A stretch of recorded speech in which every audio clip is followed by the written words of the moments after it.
عام طور سے ناکام رہتی ہے، اپنی مرضی سے جو کچھ کرتی ہے اس میں اس کی کارکردگی شاندار رہتی ہے، مگر بات وہی ہے کہ اس کے ذہن میں تمہاری طرف سے کوئی چور چھپا بیٹھا ہے۔ اسے موقع ملا تو وہ اپنے جذبات کی رو میں تمہیں بھی اپنے ساتھ بہا لے جائے گی۔ جینی کوئی پارسا لڑکی نہیں ہے، پھر بھی میں دیکھ رہا ہوں کہ اس کی طرف سے اپنے حسد کے باعث تم کچھ زیادہ ہی بدگمان ہوتی چلی جا رہی ہو۔ وہ مجھے گھور کر رہ گئی، زبان سے کچھ نہیں بولی۔ ہوٹل کے کمرے میں پہنچنے تک ہم دونوں ہی خاموش رہے۔ کمرے میں داخل ہوتے ہی ویرا نے اپنی عادت کے مطابق ٹیلی ویژن آن کر دیا اور جوتے وغیرہ اتارنے میں مصروف ہو گئی۔ اس کے پلٹنے سے پہلے میں لباس تبدیل کرنے کے لیے باتھ روم میں گھس چکا تھا۔ اس وقت میرے ذہن میں اچانک ہی دو خیالات شدت سے ابھرنے لگے۔ اول یہ کہ آئزیک بیل نے گیپ جیسے اہم منصوبوں کی فائل کسی محفوظ تجوری کے بجائے اپنے میز کی درازوں کے پیچھے کیوں چھپائی ہوئی تھی۔ دوئم یہ کہ تحریر کے لیے کوئی مشکل کوڈ استعمال کیوں نہیں کیا گیا۔ آرام دہ لباس میں ملبوس ہو کر کمرے میں آتے ہی میں نے ویرا کو اپنی اس الجھن میں شریک کر لیا۔ سبز فائل کی اہمیت ثابت ہونے کے بعد اب یہ سوالات بے معنی ہو چکے ہیں، وہ بولی، مگر پھر بھی سوالات کی اہمیت اپنی جگہ برقرار ہے۔ اسحاق گھنٹی جیسے آدمی سے ایسی غیر ذمہ دارانہ غلطی کی امید نہیں کی جا سکتی تھی۔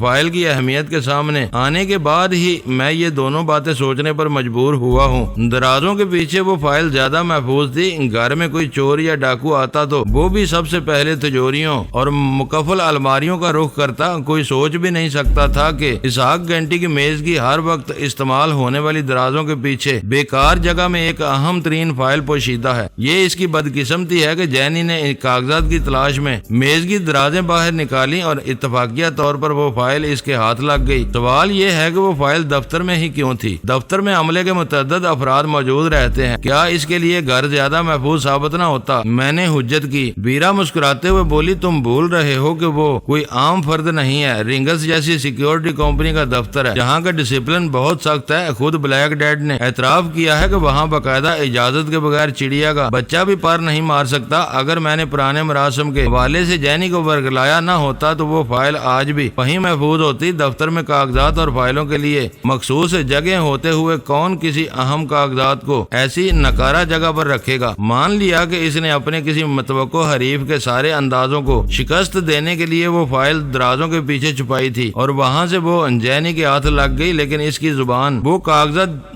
جس کسی کے ہاتھ لگتے وہ اسے مروج کرپٹوگرافی کی روشنی میں پڑھنے کی کوشش کرتا۔ ان پر نگاہ پڑتے ہی شبہ ہوتا ہے کہ وہ کوئی خفیہ زبان ہے۔ تم نے خود بھی ڈی کوڈنگ کے لیے ان کاغذوں کی نقل اول خان کو پوسٹ کی تھی۔ پاکستان میں خفیہ زبانوں کے سارے ماہر سر جوڑ کر بھی گیپ کا متن نہیں پڑھ سکتے تھے۔ ان کوششوں میں میری طرح کسی اور کو بھی الٹی تحریر کا خیال آ سکتا تھا۔ الفاظ صرف الٹے ہی نہیں تھے، دو الفاظ کو جوڑ کر الٹا کیا گیا ہے۔ یہ تمہاری شیطانی کھوپڑی ہی سمجھ سکتی تھی۔ میرا تو اندازہ ہے کہ کوئی بھی اس نئی اور غیر مروج تحریر کو نہیں پڑھ سکتا۔ اول خان سے کہنا چاہیے کہ تجرباتی طور پر وہ گیپ کا مسودہ ایک دو ماہروں کو ضرور دے۔ جینی کے ذریعے وہ فائل جس آسانی سے ہاتھ آئی تھی اس کی بنا پر اس کی کوئی اہمیت نہیں بنتی تھی۔ اس میں وائٹ ہاؤس کی خط و کتابت کے لیے خاص طور پر بنائے ہوئے کاغذوں کی موجودگی اور پھر خفیہ بلکہ ناقابل فہم عبارت کی دریافت نے اسے اہم بنا دیا تھا۔ فائل کے حوالے پر آئزیک بیل کے بے ساختہ خوش آمدانہ رد عمل اور اس کے بعد مقررہ وقت پر کوئنز ایکسپریس وے پر پہنچنے کے بعد گیپ کی اصلیت اور اہمیت ہر شک و شبے سے بالاتر ہو گئی تھی۔ ویرا نے جینی کی تلاش میں اس کے گھر فون کیا تو 3 گھنٹیوں کے بعد خود کار ریکارڈنگ مشین چل پڑی۔ اس میں پہلے سے موجود پیغام میں بتایا گیا کہ للی برنارڈ گھر پر موجود نہیں تھی۔ پیغام اور پھر بیپ سننے کے بعد ویرا نے صاف لہجے میں اپنا پیغام ریکارڈ کرا دیا۔ للی ڈارلنگ، ہم تمہارے لیے فکر مند ہیں۔ ہم نے تمہیں بدماشوں سے چھڑا لیا تھا۔ حیرت ہے کہ اب تک تم گھر کیوں نہیں پہنچی؟ لوٹتے ہی مجھے یا شیر علی عرف رمضان کو فون کر لو۔ کریڈل دبا کر ویرا نے فوراً رنگس کا دفتری فون نمبر ملا لیا۔ وہاں ڈیوٹی پر مامور گارڈ نے بتایا کہ ہیڈ آفس بند ہو چکا تھا۔ تحفظ کے بارے میں کسی ہنگامی ضرورت کے لیے ان کے کمانڈ سینٹر سے رجوع کیا جائے جو دن رات کھلا رہتا ہے۔ وہ ایک نئی اطلاع تھی۔ ویرا نے رنگس کے اس سینٹر کا نمبر نوٹ کرتے ہوئے چوکیدار کو بتایا کہ اسے کوئی دفتری کام نہیں تھا بلکہ وہ اپنی ایک سہیلی کے لیے فکر مند تھی جو رنگس میں کام کرتی ہے اور اس وقت تک وہ اپنے گھر واپس نہیں پہنچی تھی۔ چوکیدار اس مسئلے میں دلچسپی لینے پر مجبور ہو گیا۔ للی برنارڈ کے بارے میں وہ زیادہ باخبر نہیں تھا کیونکہ وہ دفتر بند ہونے کے بعد بعد ڈیوٹی پر آتا تھا۔ مسئلے کی سنگینی کو دیکھتے ہوئے اس نے ویرا کو لائن ہولڈ کرائی اور ڈیوٹی روسٹر کے اندراجات دیکھنے کے بعد اسے بتایا کہ وہ 1 بجے لنچ کے لیے دفتر سے نکلی تھی، اس کے بعد سے کسی اطلاع کے بغیر دفتر سے غائب تھی۔ باس نے اس کے نام کے آگے سرخ لکیریں لگائی ہوئی تھی۔ ویرا نے تشویش کے اظہار کے بعد اس کا شکریہ ادا کیا اور فون بند کر دیا۔ فکر مند ہونے کی ضرورت نہیں، بلیک ڈیڈ کی ہدایت کے بعد اسے رہا کیا جا چکا ہوگا۔ میں نے ویرا کو دلاسا دیتے ہوئے کہا، تم ان بد فطرت سمپولیوں کو نہیں جانتے، مجھے ڈر ہے کہ وہ لوگ کہیں جینی کو ڈریم لینڈ سے اپنے کسی اڈے پر نہ لے گئے ہوں، وہاں اس کے ساتھ ہونے والی زیادتیوں کی فکر نے مجھے پریشان کیا ہوا ہے۔ بلیک ڈیڈ سخت گیر آدمی ہے، ایسا ہونا ممکن نہیں نظر آتا۔ اس کے کسی آدمی نے ایسی حرکت کی تو میں چارلی سے بات کر کے اسے بدترین سزا دلواؤں گا، میں نے جواب دیا۔ ٹیلی ویژن پر چند ثانیوں سے خبروں کا سلسلہ چل رہا تھا۔ جو ہی Queens mid town express way کا نام آیا، ہم دونوں نے پوری توجہ خبر نامے پر مرکوز کر دی۔ تصویر میں کتھئی رنگ کی کریسلر کے قریب ایمبولینس کا عملہ زخمی آئزیک بیل کو اسٹریچر پر ڈال رہا تھا۔ آئزیک بیل کے چہرے پر سخت اذیت اور دہشت کی ساری علامات موجود تھیں۔ خبر کے مطابق آئزیک بیل پر ایک چلتی ہوئی سیاہ بیوک سے بے آواز فائر کیا گیا تھا۔ گولی اس کی ران اور کولے کی ہڈی کو توڑ کر دوسری طرف نکل گئی تھی۔ آئزیک بیل نے حملہ آوروں کی کار کا نمبر نوٹ کر لیا تھا، جو بعد میں جعلی ثابت ہوا۔ پولیس کی نگرانی میں آئزیک بیل کو تیزی سے نیو یارک کے ایک بڑے اسپتال میں منتقل کر دیا گیا تھا۔ اس کی کار کی تلاشی لینے پر ٹرنک یعنی ڈگی میں سے بریف کیس نما ایک چھوٹا سوٹ کیس برآمد ہوا، جو بظاہر بڑی نوٹوں کی گڈیوں سے بھرا ہوا تھا۔ تلاشی لینے پر انکشاف ہوا کہ نوٹوں کی اوپری تہہ کے نیچے نوٹوں کے سائز کی سادہ کاغذ کی گڈیاں جمائی گئی تھیں۔ ان میں سے ہر گڈی پر بڑی مالیت کا ایک نوٹ تھا۔ سوٹ کیس میں سادہ کاغذوں کے بجائے اسی مالیت کے نوٹ بھرے ہوئے ہوتے تو وہ رقم $50 لاکھ سے زیادہ ہوتی۔ تفتیشی افسر حیران تھے کہ آئزیک بیل اتنی بڑی رقم لے کر ایکسپریس وے پر کیا کر رہا تھا اور سادے کاغذ بھر کر کس کو دھوکہ دینا چاہ رہا تھا۔ ٹیلی ویژن کیمرہ بر وقت جائے واردات پر پہنچا دیا گیا تھا، اس لیے سوٹ کیس اور رقم کی گڈیوں کے ساتھ سادے کاغذوں کی گڈیاں بھی اسکرین پر دکھائی گئیں۔ ملاوٹ کے باوجود سوٹ کیس میں ایک بڑی رقم موجود تھی۔ واردات کے کسی سراغ کی تلاش میں تفتیشی افسران اور اخباری نمائندے وغیرہ وہیں مصروف تھے کہ ٹھیک 5:30 بجے رقم والا سوٹ کیس ایک ہولناک دھماکے سے پھٹ گیا، جس کے نتیجے میں ایک تفتیشی افسر ہلاک اور 5 افراد شدید زخمی ہوئے تھے۔ دھماکے کے نتیجے میں ٹیلی ویژن کیمرہ بھی تباہ ہو گیا تھا، اس لیے بعد کے مناظر اسکرین پر نہ دکھائے جا سکے۔ یہ بات واضح طور پر سمجھ میں آ گئی تھی کہ آئزیک بیل خطیر رقم لے کر ایکسپریس وے پر اپنے کسی حریف کا منتظر تھا۔ وہ کوئی ڈیل بھی ہو سکتی تھی جس میں آئزیک بیل رقم کا سوٹ کیس دے کر اپنے حریف سے کوئی مطلوبہ شے حاصل کرنے کا ارادہ رکھتا تھا۔ خدا کی پناہ، خبر کی تفصیل سن لینے کے بعد ویرا تحیر زدہ آواز میں بولی، اس نے یہ سارا بندوبست تمہارے لیے ہی کیا ہوا تھا۔ وہ سمجھ رہا تھا کہ میں رقم کے لالچ میں آ گیا ہوں۔ میں نے ہنس کر کہا، شرافت سے سبز فائل اسے دے دوں گا اور رقم کا سوٹ کیس اس سے لے جاؤں گا۔ رقم کے بارے میں بھی وہ مردود بدنیت تھا، صرف اتنی رقم لایا تھا کہ تم سوٹ کیس کھول کر سرسری نظر ڈالو تو تمہیں کمی کا شبہ نہ ہو سکے اور اس کا کام بن جائے۔ اسے معلوم تھا کہ 5:30 بجے اس کا پلانٹ کیا ہوا ٹائم بم سب کچھ تباہ کر دے گا، پھر وہ زیادہ رقم برباد کرنے کا خطرہ کیوں مول لیتا؟ کاش پولیس اور ایمبولینس کو وہاں پہنچنے میں ذرا سی دیر ہو جاتی تو وہ اپنے ٹائم بم کے دھماکے کا خود شکار ہو جاتا۔ وہ اسی قابل ہے کہ اس کے چیتھڑے اڑا دیے جائیں۔ اس کے زخمی ہونے کے بعد بھی مجھے شبہ نہیں ہوا تھا کہ اس نے دھوکہ دینے کی کوشش کی ہوگی، بلکہ میں نادم تھا کہ اب اس سے کس منہ سے بات کر سکوں گا۔ یہ تمہاری ناسمجھی تھی، ویرا نے منہ بنا کر کہا۔ تم اسے مارنے کے چکر میں تھے اور وہ تمہارا پتہ صاف کرنے کا ارادہ لے کر وہاں آیا تھا، وہ پھنس گیا۔ تمہاری خوش قسمتی ہے کہ تم بچ نکلے۔ اس وقت مجھے یقین ہو گیا ہے کہ قدرت میری مدد کر رہی ہے۔ ذرا یہ سوچو کہ بلیک ڈیڈ بیچ میں کود کر ہم تک نہ آ پہنچا ہوتا تو انجام کیا ہوتا؟ ویرا چند ثانیوں کے لیے سوچ میں پڑ گئی، پھر بولی، شاید یہ واقعہ نہ ہوتا اور ہم آسانی کے ساتھ اسے اپنی راہ سے ہٹانے میں کامیاب ہو جاتے۔ اسے راہ سے ہٹانا اتنا آسان نہیں ہے۔ ہم بلیک ڈیڈ کی طرح اسے کسی ایکسپریس وے پر گولی مار کر فرار ہونے کا خطرہ مول نہیں لے سکتے تھے۔ اسے مفاہمت کے جال میں پھانسنے کے لیے اس سے کم از کم ایک بار کسی محفوظ مقام پر ملاقات ضروری تھی۔ اسے تھوڑا سا اعتماد ہو جاتا تو پھر میں اسے کہیں بھی لے جا کر مار سکتا تھا۔ مین ہیٹن سے باہر بیشتر فری وے ویرانوں میں سے ہو کر گزرتے ہیں اور وہ اسی ملاقات میں تمہارا کام تمام کر دیتا۔ ویرا نے پرخیال انداز میں پوچھا۔ سبز فائل واپس حاصل کیے بغیر وہ میرا بال بھی